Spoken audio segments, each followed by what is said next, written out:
Yo people, alright, so we are to part 3 of the How to Build Muscle series. I can try to cover both recovery and supplements in this video. This one should be a little shorter than the rest. Um, Recovery, you can start with that first. That is probably one of the least paid attention to aspects of not only muscle building, but just overall fitness. Most people don't take into account recovery, I guess, because the work is kind of boring, but is important, especially if you want to get the most out of your performance in the gym, so that it will indirectly lead to increased benefits outside the gym and towards your goal as well. Because if your body is properly recovered, your mobility is on point, your flexibility is on point, you're going to get more power out of your exercises, for instance. That way, if you could generate more power, you can lift more weight, and then indirectly that will help you increase muscle size or increase strength in the long run, right? So when you're looking at these little things, these are the fine tuning things that can lead to increased performance or increased ability to reach your goals a little further down. So the effects are not seen straight away.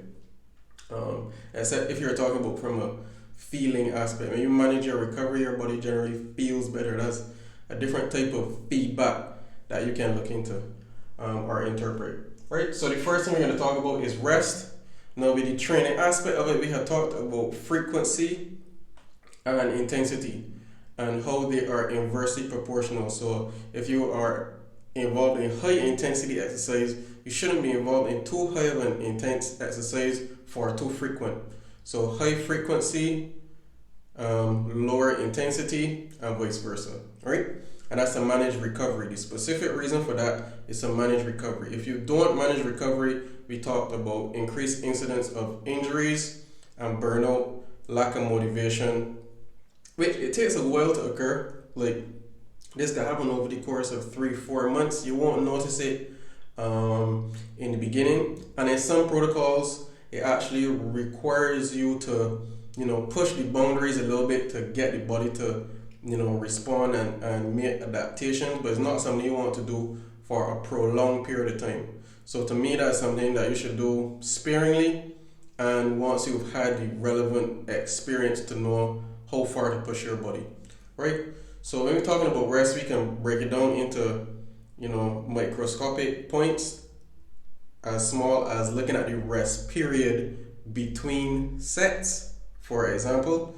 So if you're lifting heavier loads, you want to give your body more time to recover so that you can keep the form, because one thing you don't want is improper form while lifting heavier weights, because that could lead to injury. So that's one example. Then we're talking about your rest periods between workouts. So over time you would get to know your body.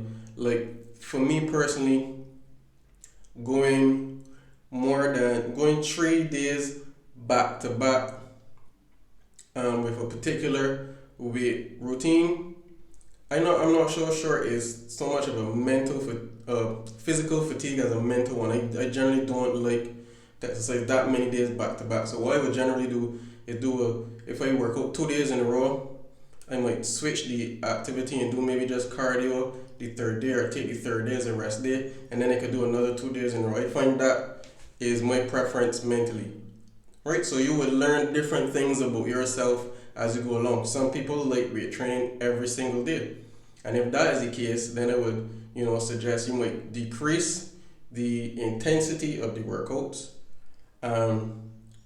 You could possibly look at how you do the splits. So rest really and truly varies depending on your individual ability to recover. One, some people can recover very quickly, while others might take a little longer. And how quickly you recover also has to do with training experience. So because I've been training for a while, I'm able to recover quicker and do, let me say, a body twice in the same week, or a body twice in the same week. Well, somebody who's now starting to train might not be able to get away with that, because the amount of soreness or stiffness might be too much in the beginning to facilitate that, right? So experience is something that influences recovery, your level of fitness. So if you're generally unfit, It will take your body a little bit longer to recover from an actual session. So you just want to keep this in mind so that you can manage your recovery, so you can also keep your motivation to continue exercise high enough. One of the most common mistakes I see people make is when they are first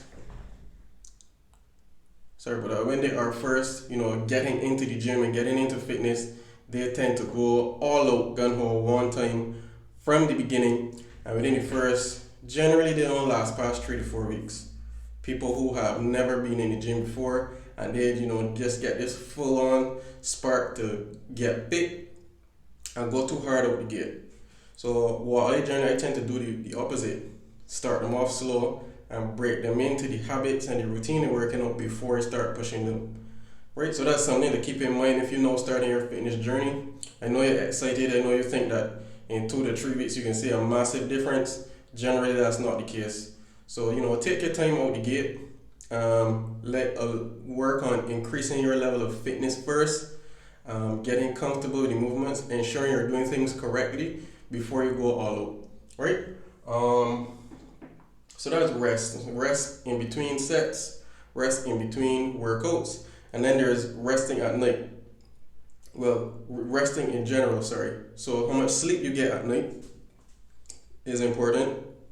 Generally, you should be aiming between, I think the range is 7 to 9 hours of sleep is recommended for full recovery. So that's not just talking physically from working out, but mentally, emotionally. Sleep also helps to regulate your, the hormones relating to appetite, so that will have benefits on your body composition as well. So we're talking about sleep patterns, getting to bed at a decent time, getting up at earlier time. And one thing you will also tend to find, I've noticed it personally, and I've noticed it with clients that have reported it to me, as you get fitter, I find you require a little less sleep. Like I get up early regardless. My body just wakes up early and I still feel rested when the morning comes. So that's a kind of a marker that your body is getting fitter or adapting to the stresses placed on it a little better, because it is becoming stronger from being engaged in physical activity. The other thing is active recovery. Active recovery could be things like doing cardio. So like for instance, doing LASS or low intensity steady state cardio can help with recovery, because it allows increased blood flow throughout the body. So it helps get rid of waste materials, circulate oxygen and nutrients, and therefore improve your recovery in time before another weight training session. So an example of low intensity steady state cardio is just simply walking at a nice moderate to easy pace for a duration of 20 to 30 minutes or up. So that's a tip for you. If you ever find that you're too sore, especially in the legs, walking for about 30 minutes helps to decrease that. Trainer tip. The next thing will be flexibility and mobility. Now this is very important. It's often left out of the training equation altogether. Stretching is important for helping maintain ideal range of motion, and that has translations into actual physical activity. So it would help hold the muscles play on the joints, so it decrease joint pain, and generally you will feel your body is more mobile, not as tense. So stretching, and I talk about foam rolling is something I believe most people should engage in. All foam rolling is like a type of self massage. So it is placing pressure on the muscles, which helps them to relax, right? So flexibility and mobility work is something that should also be considered when engaging in physical fitness. And then we can move on to supplementation. Now, I only recommend supplements that I believe in and that I have found to work. So the three main supplements I would tell you that would not be a waste of your money would be creatine, protein powder, and caffeine. I can start with protein powder first to dispel any myths. A lot of people tell you, oh, protein powder can make you bulky, protein powder can make you fat.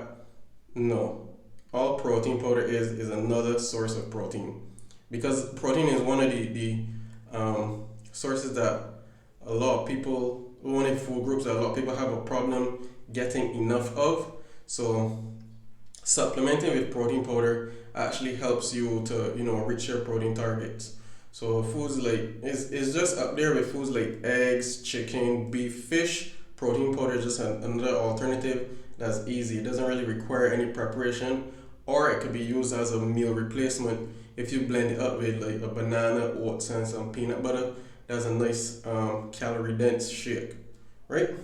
So protein powder I find is always a good addition if you are somebody who is struggling to take in adequate amount of protein from food sources alone. If you could get in from food sources, more power to you. If not, or something that you need convenience, or like I was talking about in one of the earlier segments with nutrition, if it is that you find that after training some people might not be in the mood to eat or might not have the urge to eat, a protein shake is relatively simple. Or if you need something before you work out that is light, protein shake and a fruit can always work, right? Just put the protein in the bottle, put some water with it, shake it up and drink, and you're good to go 30 minutes before workout. Creatine helps with muscle building and performance. What it does is it draws water into the muscle, right, which increases muscle volume, or the appearance of muscle size. To me, that's not the real benefit of it. The real benefit of creatine, or way I like to use it, or way I recommend it to my clients, is its impact on performance. So I found creatine has given a sharp increase in muscular strength, and it has some benefits with cardiovascular fitness as well. And in the long run, those increased poundages will result in muscle growth, right? So that is the angle I look at creatine from. Its indirect impact on performance in the gym that can help me get results outside of the gym, right? And then there are a whole host of other benefits associated with creatine, including skin health, hair health. We talked about muscular strength, muscular fitness. It helps with recovery, especially it's called the ATP-PC system, as a personal training term, but basically means it helps with recovery within periods of activities that last for about up to 10 seconds. So short, explosive type activities would benefit a lot from creatine supplementation. So the same heavy lifting that we were talking about, increasing muscle strength for lifting heavy weights in the muscle strength phase of a program, I think creatine is very important. And then the final thing would be caffeine. So to say caffeine or pre-workout supplements. Basically because it's just that stimulant that increases your heart rate. It helps give you the energy that you need to get through a workout. You generally find it in pre-workouts as well. I like pre-workouts. I use them myself because it has in creatine, caffeine, beta-alanine is another one, another stimulant, and arginine. So increase blood flow to the muscles, you get a better pump, improve recovery, and you just like experience overall increased focus and therefore workout intensity, right? So those are my 3 supplements that I generally recommend for improving or building muscle size. I don't get too much into all the other fluff supplements. I just stick to the basics, and they're generally inexpensive as well. So I don't think there's a better deal than that. Inexpensive and they work. Right, so that's it for the recovery and the supplement part of the muscle building equation. And this is the final video. Hope you enjoyed all the content. Go through the different parts and try to assimilate it, and then also go and do your own research. So that's it for now. I hope you enjoyed the series. Thanks for watching and looking forward to any feedback.